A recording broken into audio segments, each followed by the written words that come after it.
대단히 반갑습니다. 그린런 잔영TV 이종수입니다. 이번 시간은 1193번째 시간으로 메멘트 모리 웰 다잉을 생각하라 라는 글을 읽어드리겠습니다. 메멘트 모리 웰 다잉을 생각하라. 유은실.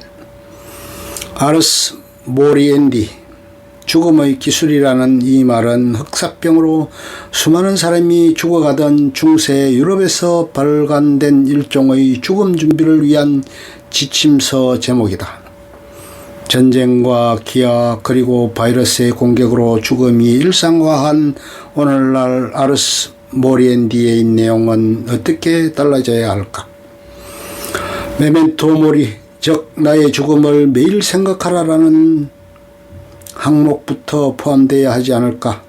신문, 방송, 인터넷에서 볼 수 있는 수많은 죽음을 나의 것으로 받아들이지 않기 때문에 나의 죽음을 생각하는 것이 어렵다. 하지만 나 역시 결국은 죽게 된다는 사실만 인정한다면 하루에 한 번 나의 죽음을 생각해 보는 건 너무나 쉬운 일일 수 있다. 지난 학기 필자는 죽음학 강의 시간에 매주 죽음을 이야기했다. 수업에 참여한 대학생들은 이제 죽음에 대해 드러내고 이야기할 수 있게 됐다. 내가 처한 환경에 더욱 감사하게 됐다는 후기를 남겼다. 이렇게 일상 속으로 나의 죽음을 끌어들이면 내 삶이 유리처럼 투명하게 보이고 내게 남은 유일한 시간을 어떻게 보낼지 더욱 숙고할 수 있게 된다. 둘째, 나와 가장 가까운 사람들과 함께 죽음과 관련된 다양한 관점과 실질적 문제를 놓고 대화하라는 항목에 들어가야 할 것이다.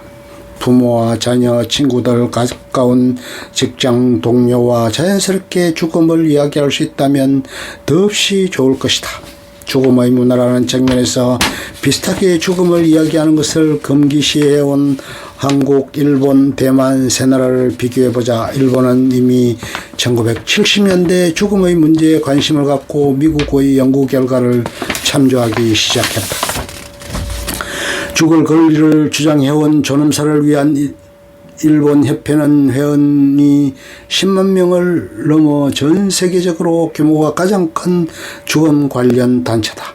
대만에서는 1990년대 초부터 삶과 죽음을 연구하는 생사학 연구와 교육이 시작됐다. 미국 템플대에서 10년 넘게 죽음과 죽음의 과정을 가르쳤던 푸웨이신 교수의 헌신적인 노력으로 가능했다. 그 결과 지난 30여 년 동안 의대, 간호대, 교육대와 가톨릭 대학 등의 생사학과가 생기면서 연구는 물론 죽음 교육을 담당할 인력을 배출하고 있다. 그렇다면 한국의 죽음 문화는 어떨까? 1997년 한림대 철학과에 죽음 준비 교육 과목이 처음 개설됐다. 2004년에는 생사학 연구소가 설립돼 다양한 학문 분야에서 죽음을 바라보는 관점에 관한 연구와 자살 예방 및 죽음 준비의 실질적 문제를 다루고 있다. 그러나 안타깝게도 죽음을 가장 가까이서 지켜봐야 하는 의료인을 양성하는 의대와 간호대, 초중고 교사를 양성하는 사범대 종교인을 교육하는 기관 등에서 삶과 죽음의 문제를 진지하게 다루지는 않는다. 한국 사회가 죽음을 통해 삶을 들여다볼 수 있는 문화적 성장을 이룰 수 있다면 오늘날 우리가 겪는 온갖 정치, 경제, 사회 문제를 해결하는 과정에서 근본적인 돌파구를 찾을 수 있을 것이다.